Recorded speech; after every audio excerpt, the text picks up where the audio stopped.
Hello everyone, today I will teach you how you can start using LeadLake to find more leads for your business and also use it for market research purposes about your competitors. So let's say you want to make a research about a dentist in New York. You might want to find their emails, their phone numbers, or their ad activities, their social links, basically anything. The first thing you have to do using LeadLake is you're going to have to come over to this Find New Contacts section and choose an appropriate file name for your job. I typed in dentist in New York, for instance. And then the next step, you're going to have to come to this industry section and choose the industry that you want to scrape. We said dentists. Oh, but then I changed my mind. I want to scrape orthodontist. You can double click on this to change it to orthodontists, submit enter, and the change is not preserved. You can also submit multiple industries in the same time. I can also add dental clinics as well. And let's say I want to also find architecture firms in New York. I can type it. Oh, but then it doesn't exist in the list. Does this mean that I will not be able to find architecture firms in New York? Of course not. These industries list is just like a predefined options for you. You can basically submit any kind of industries that you want, and LeadLake will find contact details and user reviews automatically for you. Then the next step, we're going to come over here and choose the country. We said New York, so let's choose United States. Also erase these. And then we're going to choose New York as a state. And then let's say you want to find all the dentists in New York, which would be a lot, but still. You can simply click Add All here, and it will add all the locations in New York for you. And you might notice, for instance, Manhattan is a single place, but you have a lot of regions in Manhattan here. And why is that? Why can't we just type in Manhattan? Of course you can, but the trick about Google Maps is if you simply type in Manhattan, it's only going to show you a maximum of 120 listings. And Google does this to prevent smart bots like LeadLake from automatically scraping it.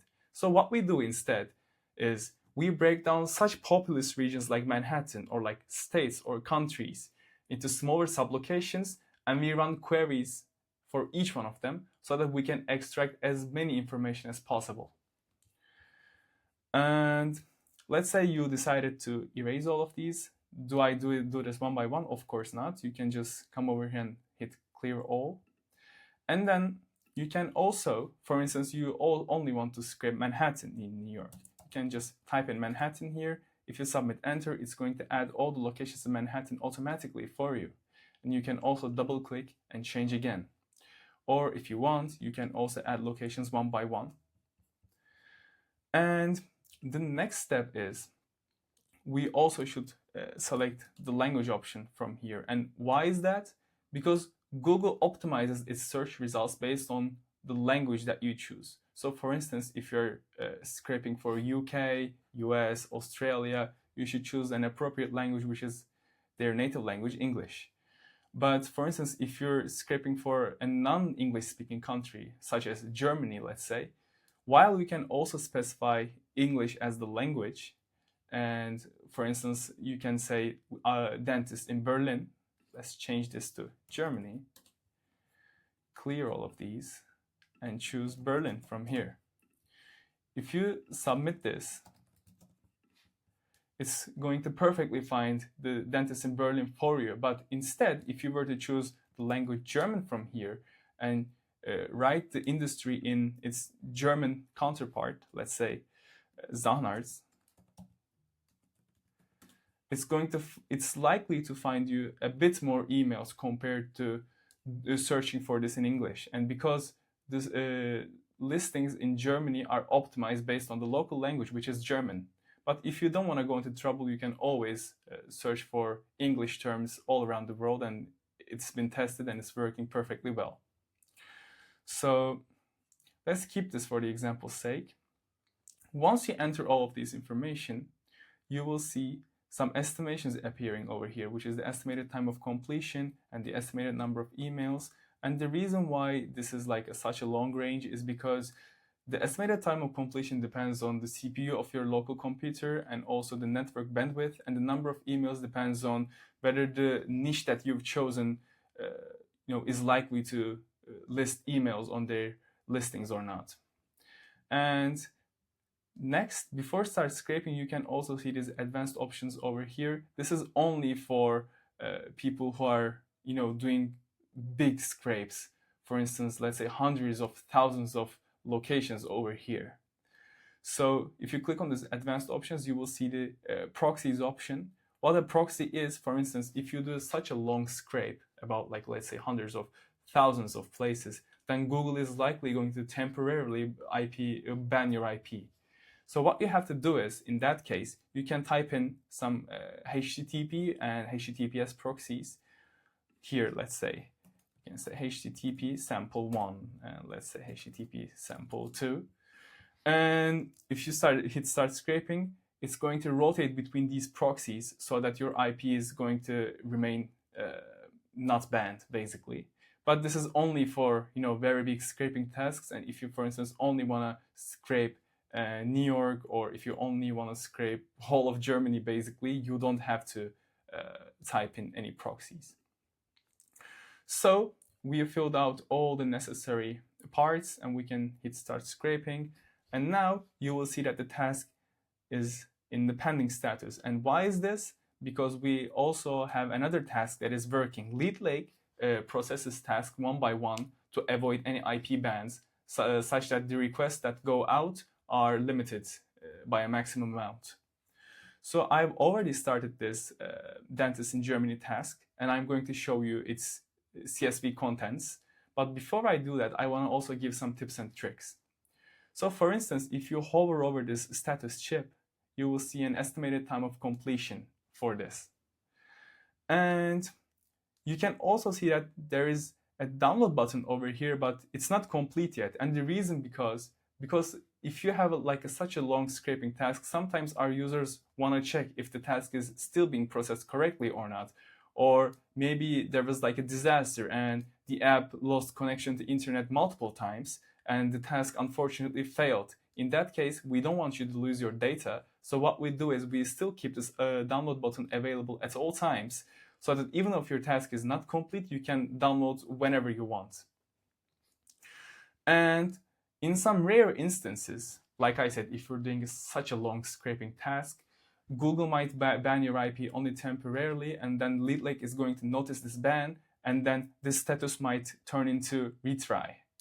And then if you click on that retry button again, after waiting for some time, maybe half an hour, or if you disconnect to your local network and then connect to it again, or if you simply pass in some proxies here, or if you open a VPN, you can do any of these options. And then if we click on that entry button again, it will resume from where it left off. So it's not going to start, scraping for whole Germany again. But for instance, Google banned us when we were scraping München, which is towards the end, let's say.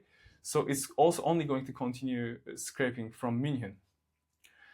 So one final thing before I show the CSVs, you will also see a disclaimer over here. And it says, if multiple email addresses belong to the same company, each one is listed as a separate line. And we do this because CRMs work better this way when you import data to them. However, we would also like to let you know that addresses that share a single business listing ID count as just one scraping credit. So for instance, let's say a dentist listing in Berlin had maybe 10 emails listed within it. It only still counts as one. So you don't have to worry about your email credits being consumed too quickly. So here is a sample CSV file. Under the name of business, you can see the business names. Here are their emails, their phone numbers, their websites, the user reviews that they have on Google Maps, and it's also organized into 1-star reviews, 2-star reviews, 3-star, 4-star, and 5-star reviews. You can also find their Facebook links, Twitter links, Instagram links, LinkedIn, TikTok, YouTube, the business category on Google Maps, their address on Google Maps, their review counts and ratings, and reviews per rating, their SEO descriptions. If we have found any Facebook ad pixels for them, for instance, we have some businesses that run ads on Facebook, and Google Analytics pixels, which we see is more often because people usually want to track which people have visited their website from wherever around the world, their LinkedIn ads, pixels, TikTok, Google, their tech stacks on their websites, and their also content management systems. And then let's get back to LeadLake again. So a very important tip that I have to give is if you have some short network disconnections, for instance, you accidentally disconnected from your local Wi-Fi, LeadLake is not going to start working. It might only lose some emails, maybe 10 to like 15 emails if this is like a short term. But if you, for instance, accidentally close the app, or if the internet was gone for a long time, then the job is going to get into retry status. And then when you click on that retry status, it's going to continue from where it left off. But if you close the app multiple times, or if the internet was closed, or disconnected multiple times, then at one point LeadLake is going to just mark the task as failure and will ask you to start from the beginning. And finally, you can filter out your jobs. For instance, we want to see which ones are working, which ones are completed, these are pending and working, and which ones have failed from this your job section. And finally, also, if you're not on the full subscription plan, you're going to have some usage quotas for scraping tasks like this, and also AI tasks that are done over here.